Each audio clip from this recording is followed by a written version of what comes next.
Hello everyone, कैसे हैं आप सभी। उम्मीद करता हूं सभी स्वस्थ होंगे, ठीक होंगे, आपकी पढ़ाई भी सुचारू रूप से चल रही होगी।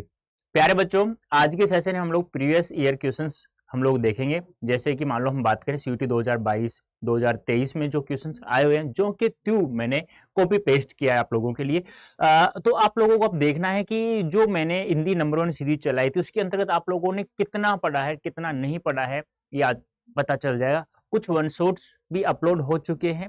यदि आप लोगों ने अच्छे से उनको एक बार भी पढ़ लिया है, उन सेशंस को, उन वीडियो को एक बार भी देख लिया है, तो उम्मीद करता हूं आप लोग बहुत ही अच्छा स्कोर प्राप्त करेंगे। और यदि आज स्कोर अच्छा प्राप्त नहीं होता है तो बेटा बहुत गलती कर रहे हो आप लोग, क्योंकि आप लोग जो क्लास 12th में हिंदी लैंग्वेज जो पढ़ रहे हो वो सीयूटी में बिल्कुल भी नहीं आएगा। बिल्कुल अलग है उसका सिलेबस और बहुत ही लेंथी है।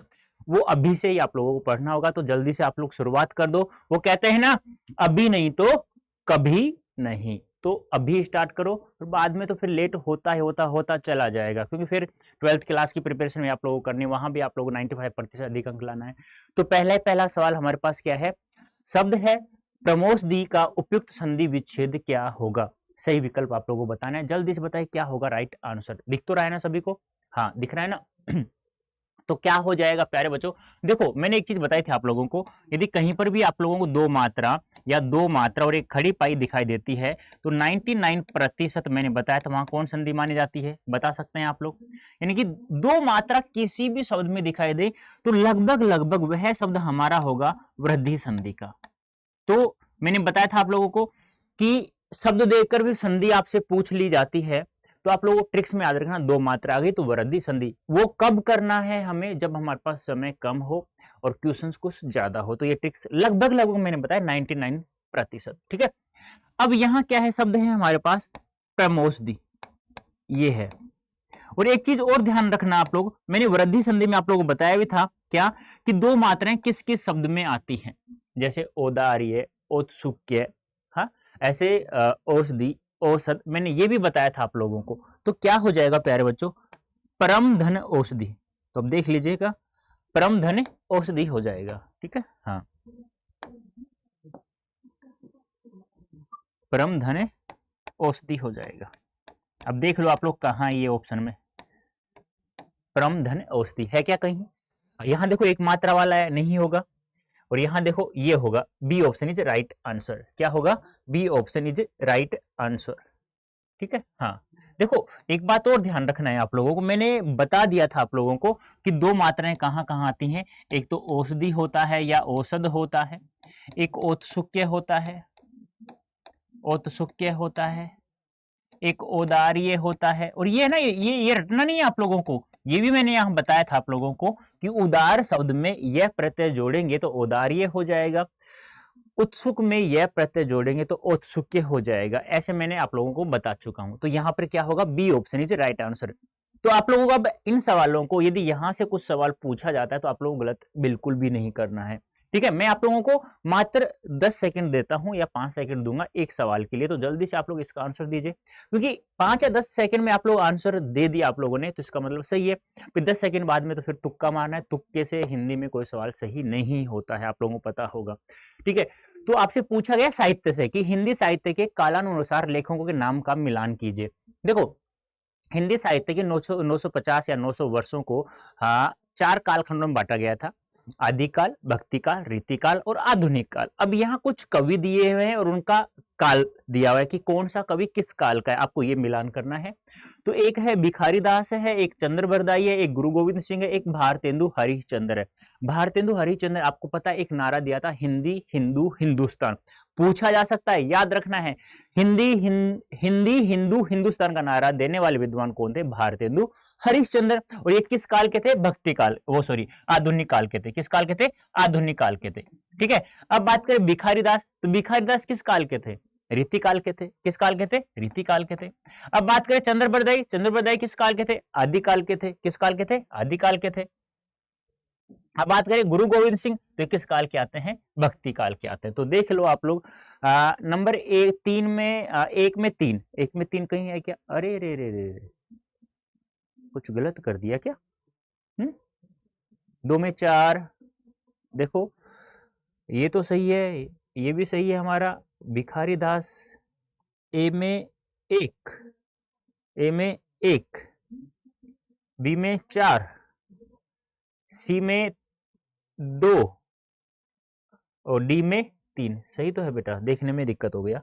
ठीक है, तो क्या हो जाएगा, B option is right answer. यदि आप लोग ऐसा भी नहीं पता चले ना, तो आप लोगों को एक तो इसमें कंफर्म पता होगा ना, एक या दो भी, तो भी तुक्का चल जाता है इसमें। हम तो कंटिन्यू बता रहे हैं कि भिखारी दास है वो रीतिकाल का है, चंद्र बरदाई है वो आदिकाल का है, भारतेंदु हरिचंद्र वो आधुनिक काल का है, और गुरु गोविंद सिंह जी हमारे भक्ति काल के हैं। तो क्या हो जाएगा, B option is right answer.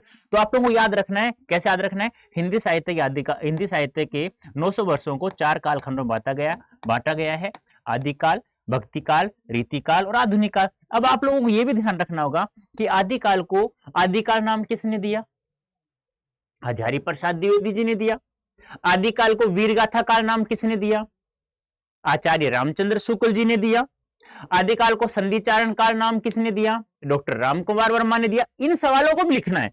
देखो मेरा इनको समझाने का ऐसा नहीं कि डायरेक्ट मैं आंसर ही बता दूं, ठीक है, मैं बहुत सारे क्वेश्चंस मैं बोलूंगा, तो उनको जैसा मैं बोल रहा हूं वैसा वैसा आपको एक नोटबुक और एक कलम साथ लेकर बैठना है और उनको लिख देना है, जितने भी सवाल मैंने बोले हैं ये। ठीक है, आगे नंबर 3 सवाल है, नौकर पानी भरता है, इस वाक्य में कौन सी क्रिया है, क्रिया बतानी है। आप लोगों को यह भी पता होना चाहिए, क्रिया जो होती है ना बेटा, क्रिया वह कर्म के आधार पर, किसके आधार पर, कर्म के आधार पर 2 प्रकार की होती है। आपसे पूछा जाएगा कि क्रिया कर्म की, जब तक आप लोग इसका आंसर दीजिए मुझे कि क्रिया कर्म की, और अंत में मुझे यह भी बताना है कि सर इतने सवालों में से मेरे इतने सवाल सही हुए हैं, आपको यह भी बताना है। ठीक है, तो कर्म के आधार पर कितने प्रकार की क्रिया होती है, 2 प्रकार की। एक होती है प्यारे बच्चों सकर्मक क्रिया और दूसरी होती है अकर्मक क्रिया। एक होती है सकर्मक, दूसरी होती है अकर्मक क्रिया। अब सकर्मक क्रिया क्या होती है, इसका हम लोग टुकड़ा करते हैं तो क्या होता है, स धन कर्म धन कै होता है। ठीक है, और इसका टुकड़ा हम लोग करते हैं तो क्या होता है, कै धन कर्म धन कै होता है।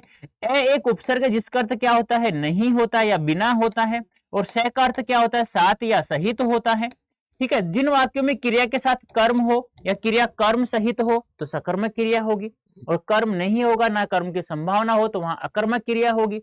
अब दोस्तों यहां आप लोगों को कैसे पता करना है, ये तो पता होगा, एक नियम तो पता होगा। सबसे पहले क्या होता है, कर्ता होता है वाक्य का, फिर क्या होता है, अभी कर्ता होगा, उसके बाद कर्म होगा, उसके बाद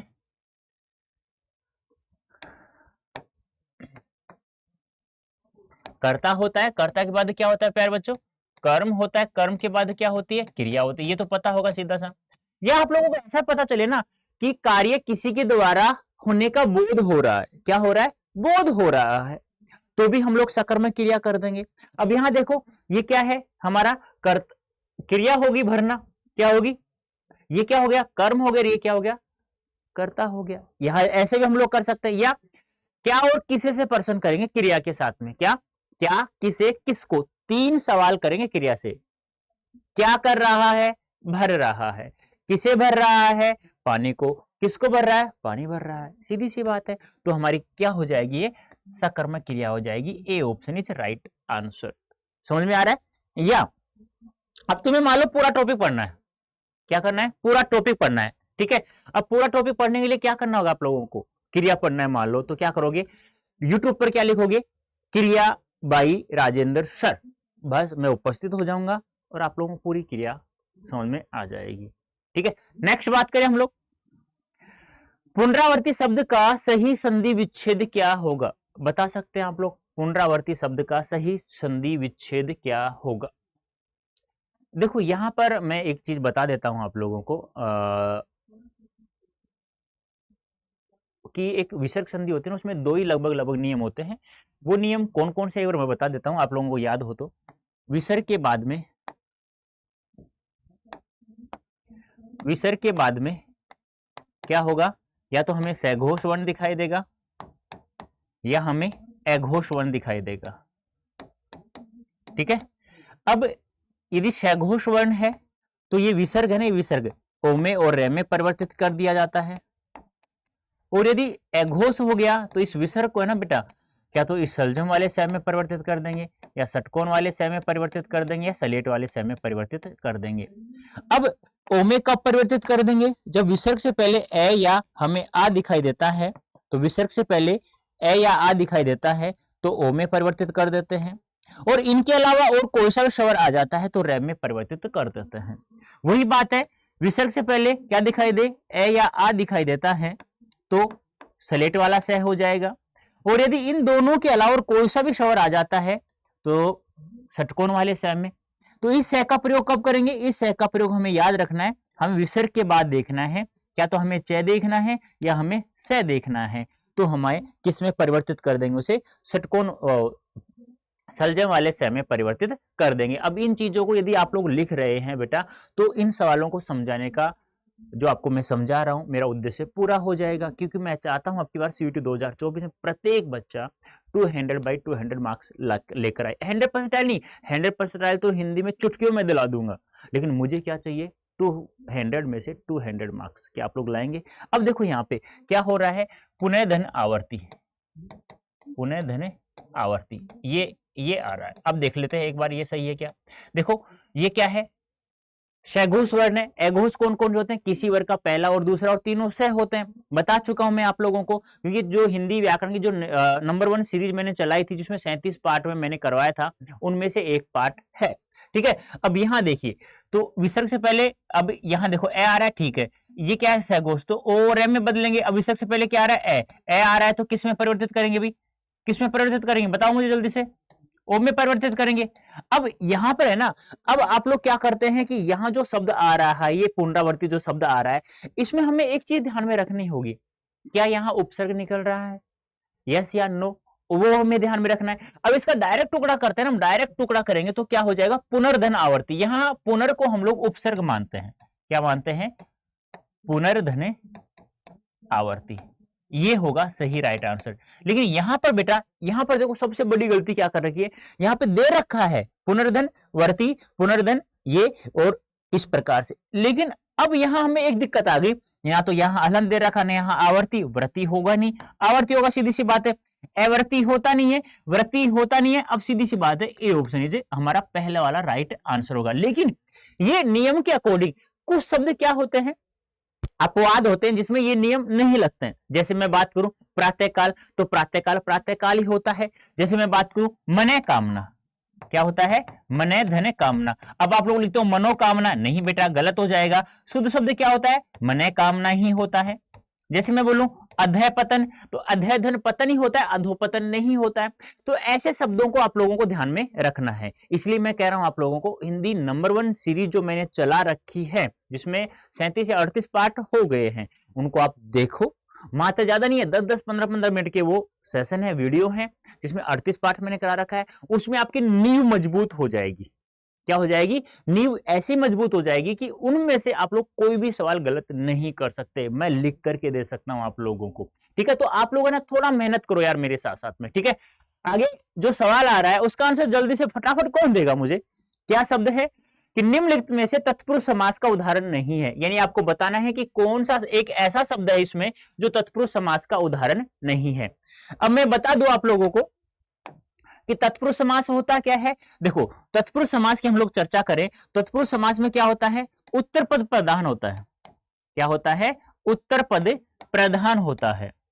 अब मैं उत्तर पद की बात करूं तो इसे मैं अंतिम पद भी कह सकता हूं, इसे मैं दूसरा पद भी कह सकता हूं, अंतिम पद या दूसरा पद भी मैं कह सकता हूं इसे। ठीक है, आगे मैं बात करूं तो तत्पुरुष समास में क्या होता है, कारक विभक्तियों का प्रयोग किया जाता है। यानी मैं कह दूं आप लोग समझाने के लिए कि कारक चिन्हों का प्रयोग किया जाता है। किसका, कारक चिन्हों का क्या किया जाता है, प्रयोग किया जाता है। अब कारक होते हैं कितने प्रकार के, 8 प्रकार के। अब उसमें से नंबर 1 हटा देना, नंबर 8 हटा देना। इसका मतलब क्या हो गया कि कर्ता कारक का कारक चिन्ह हटा देना, और नंबर 8 संबोधन कारक का कारक चिन्ह हटा देना। अब बच गए कितने, 6। अब जो 6 बच गए हमारे, उन 6 के कारक चिन्हों का तत्पुरुष समास में समास विग्रह करते समय किया जाता है। कौन कौन सा बच गया, जैसे कर्म को करण से या के द्वारा, अपादान से, संबंध का के की रारेरी एक रह गया ना, कौन सा रहेगा, कर्ता ने कर्म को करण से संप्रदान के लिए, संप्रदान के लिए, अपादान से, ये कब होता है, अलग होने के अर्थ में इसका प्रयोग किया जाता है। यानी कि पृथक अलग होना, कोई चीज एक वस्तु दूसरी वस्तु से अलग होती है। जैसे कि मान लो मैं कहूं ये मान लो इसमें कैप नहीं है, मैं कैप को निकाल दिया तो कैप, पेन से कैप क्या होगी, अलग हो गई। जैसे मान लो मैं इसको ये देखो मैंने अलग कर दिया ना, अलग हो गया है, यानी कलम से कैप क्या थी वो अलग कर दी है, तो उसका वहां किसका प्रयोग होता है, अपादान कारक का। जैसे पेड़ से पत्ता गिरता है, अब पेड़ से पत्ता गिरा, अब पेड़ ये था, मान लो ये पेड़ था, ठीक है, अब ये पेड़ था, अब यहां से ये जो पत्ता है ये टूट करके यहां आ गया, तो अलग हुआ नहीं हुआ। छत से बिल्ली कूदी, पिताजी घर से दिल्ली गए हैं, तो अलग होने के अर्थ में अपादान कारक का प्रयोग किया जाता है, ठीक है। संबंध काके की रारेरी, अधिकरण में पेपर, संबोधन ए हरे अहो, ठीक है। ये अब यहां पे देखो, ये क्या आ रहा है, पीतांबर आ रहा है, क्या आ रहा है, पीतांबर। तो इसका क्या हो जाएगा, पीले हैं अंबर जिसके, कौन है, कृष्ण जी है। तो यहां कौन रह जाएगा, यहां हमारे दो समास बनते हैं, एक तो बहुवीरीय समास बनता है, एक कर्मधारय समास बनता है। आपसे डायरेक्ट ये पूछा जाए कि पीतांबर शब्द में कौन सा समास होगा, तो बहुवीरीय समास करेंगे, सीधी सी बात। तीसरा अर्थ निकल रहा है कृष्ण जी, सीधी सी बात है, ठीक है। अब मैं डायरेक्ट पूछूं कि राधेश्याम ने पीले कपड़े धारण कर रखा है, या राधेश्याम ने या कृष्ण जी ने कृष्ण जी के पीले वस्त्र हैं, या मैं डायरेक्ट समास वगैरह करके देखूं, पीला है अंबर जिसका, ठीक है, तो हमारा कर्मधारय समास हो जाएगा। इसमें अलग अलग प्रकार से अलग अलग समास माना जाता है, ठीक है। तो पद से यात्रा, मन से माना हुआ, आराम की कुर्सी, इस प्रकार से हम लोग इनका समास विग्रह कर सकते हैं। नेक्स्ट सवाल है बेटा, जल्दी से आंसर दीजिए इसका मुझे, क्या है, द्युति का विलोम शब्द क्या होगा। इसको आप लोग ऐसे भी लिख सकते हैं, दिख रहा होगा, नहीं दिख रहा हो तो मैं एक बार कलर चेंज कर लेता हूं। ये द्युति, इसका आपको विलोम शब्द बताना है, क्या बताना है, विलोम शब्द बताना। बताइए, ज्योति होगा, अंधकार होगा, प्रभा होगा, छवि होगा। देखो विलोम शब्द होते हैं दो प्रकार के, कितने प्रकार के, दो प्रकार के। एक होता है सामान्य विलोम शब्द,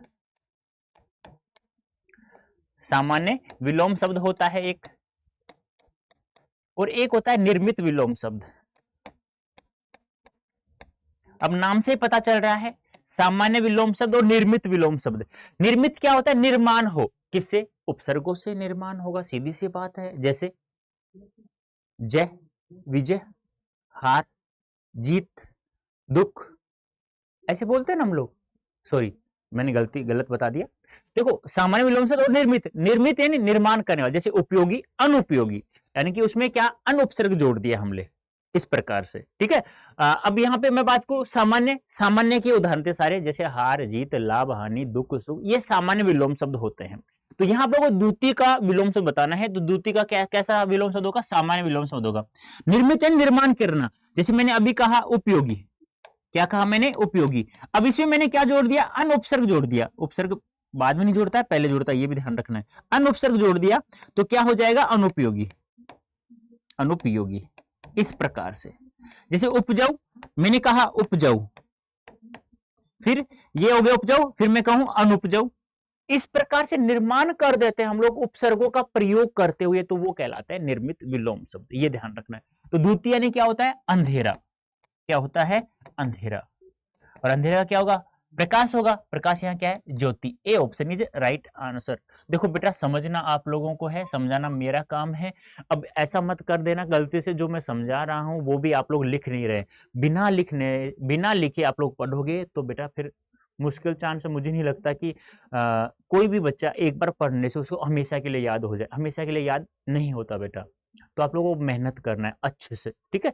हाँ, अब ऐसे नहीं है कि मैंने ये सवाल पढ़ा सीधा सीधा मैं आपको आंसर दे दूं, फिर उसका फायदा क्या होगा। यदि मैं किसी चीज को समझा देता हूं अच्छे से, तो फिर आप लोगों को उसका फायदा होगा कि उसके जैसे सवालों को तो कम से कम हम लोग हल कर सके। ये मेरा एक उद्देश्य है, तभी तो हम लोग 200 में 200 नंबर प्राप्त कर सकते हैं। और 200 में 200 नंबर प्राप्त करने के लिए एक कूपन कोड भी मैं दे रहा हूँ, जो लिखा हुआ है, use code Y551 for maximum discount. किसी भी बैच को परचेज करते हैं ना आप लोग, और महापैक ही लेना यार, जो एग्जाम के बाद तक भी रहे आपके पास। आस्तीन का साम मुहावरे का अर्थ है।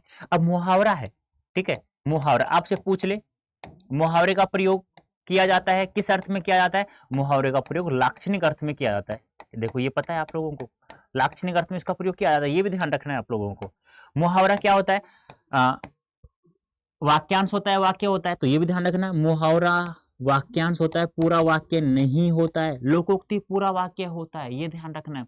मुहावरे की पहचान कैसे करेंगे?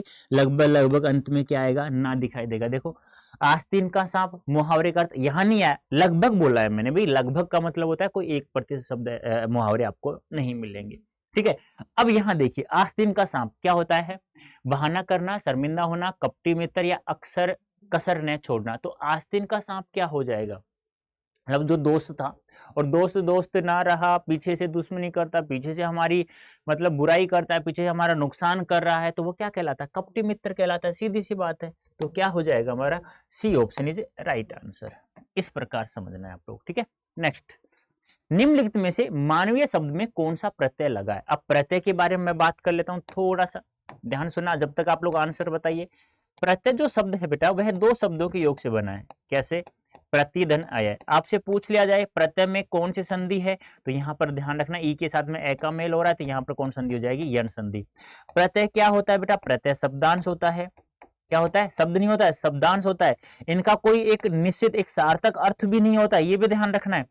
और ये किसी भी शब्द के अंत में जुड़ते हैं। उपसर्ग कहां जुड़ता है? उपसर्ग शब्द से पहले जुड़ते हैं और ये शब्द के अंत में जुड़ते हैं। ये भी आप लोगों को ध्यान में रखना होगा।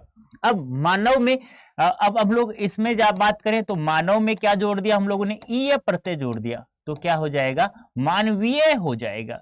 अब आपसे पूछ लिया जाए मानव में, बताइए मुझे। देखो यहां पे बहुत सारे सवाल, यहां मानवीय आ गया। अब आपसे पूछ लिया जाए कि मानव में प्रत्यय बताइए। देखो मानवीय में तो सीधा सीधा था कि ये प्रत्यय जोड़ दिया तो मानवीय हो गया। मानव में क्या जोड़ दिया? ये प्रत्यय जोड़ दिया, तो क्या हो जाएगा? C option, D option is right answer. ये तो बात समझ में आ गई। अब आपसे पूछ लिया जाए कि मानव में प्रत्यय बताइए, तो मैंने आपको एक ट्रिक्स बताई थी हिंदी नंबर 1 सीरीज को पढ़ाते समय। क्या मैंने कहा था? कहीं पर भी किसी भी शब्द के अंतिम में तो आपको वह वर्ण दिखाई देता है, तो वहां आप लोगों को आंख बंद करके अप्रत्यय मान लेना है, ठीक है। यहां मैं बात करूं, एक बात और ध्यान रखना है, किसी भी शब्द में आप लोग यदि प्रत्यय निकालते हो तो मूल शब्द वहां 101% बचेगा। हाँ, उपसर्ग निकालते हो तो जरूर नहीं हो मूल शब्द बचे या ना बचे। पहचानेंगे कैसे कि मूल शब्द सही है या गलत है? तो 90% शब्द आपका सुना हुआ, देखा हुआ, पढ़ा हुआ, लिखा होगा बेटा। ये आप लोगों को ध्यान में रखना है, ठीक है। तो यहां बात करें तो क्या हो जाएगा? मनु। मनु में क्या जोड़ दिया? ये थोड़ा मार्कर आज थोड़ा सा बेटा अजीबोगरीब स्थिति का है मेरे पास, तो हैंडराइटिंग ऐसी आ रही है। तो मनु में क्या जोड़ दिया? अप्रत्यय जोड़ दिया, तो क्या हो जाएगा? मानव। ये कैसे हुआ? क्योंकि किसी भी शब्द में अप्रत्यय जोड़ते हैं तो प्रथम स्वर का दीर्घीकरण हो जाता है और अंतिम स्वर को हम लोग आवश्यकता अनुसार हटा भी सकते हैं और नहीं भी हटा सकते। जैसे लघु है, लघु में अप्रत्यय जोड़ेंगे तो क्या हो जाएगा? लाघव हो जाएगा। ऐसे ही यदु में ये अप्रत्यय जोड़ेंगे तो यादव हो जाएगा। ऐसे ही वसुदेव में अप्रत्यय जोड़ेंगे तो वासुदेव हो जाएगा। तो वही बात मैं कह रहा हूं, किसी भी शब्द के अंत में तुम्हें वैद्य जहां पर दिखाई दे देता है तो वहां अप्रत्यय मान लेना। एग्जाम की दृष्टि से महत्वपूर्ण है। मानव में पूछा गया तो ये प्रत्यय हो गया, मानव में पूछे तो अप्रत्यय हो गया, ठीक है। आगे चलते हैं। ये लो भी क्या आगे? समानार्थी शब्द आ गए। आप लोगों को क्या करना है? मिलान करना है कि निम्नलिखित शब्दों का उनके समान अर्थ वाले शब्दों के साथ मिलान करना है। तो बताइए, मिलान करके जल्दी से फटाफट बताइए मुझे क्या होगा राइट आंसर? गंगा, सर्प, समुद्र, बाण। बताइए जल्दी से क्या होगा राइट आंसर? आपने कभी पर्यायवाची पढ़ा है गंगा का? जाह्नवी नाम सुना होगा। सांप का नाम सुना है कहीं? अही सुना होगा। बाण का सुना है कहीं? सर होगा। और एक क्या बची है हमारा? समुद्र, तो पयोधी हो गया। तो क्या हो जाएगा? देखो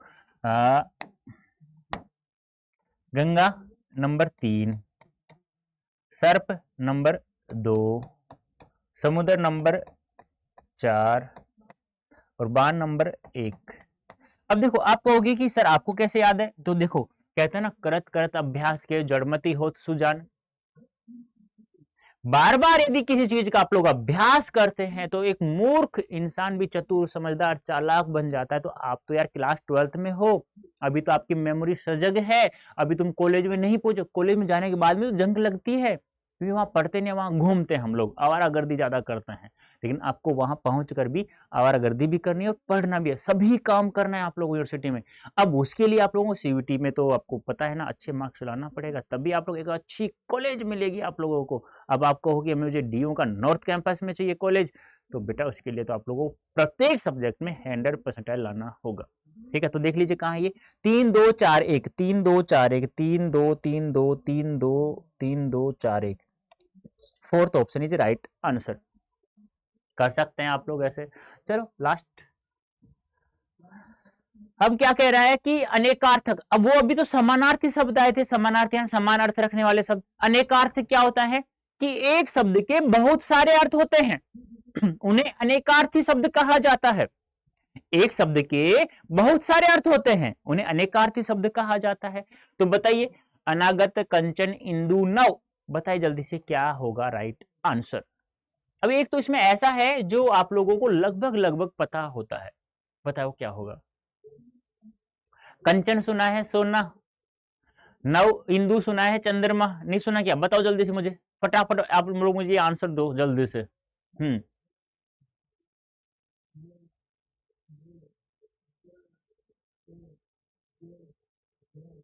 बताइए जल्दी से।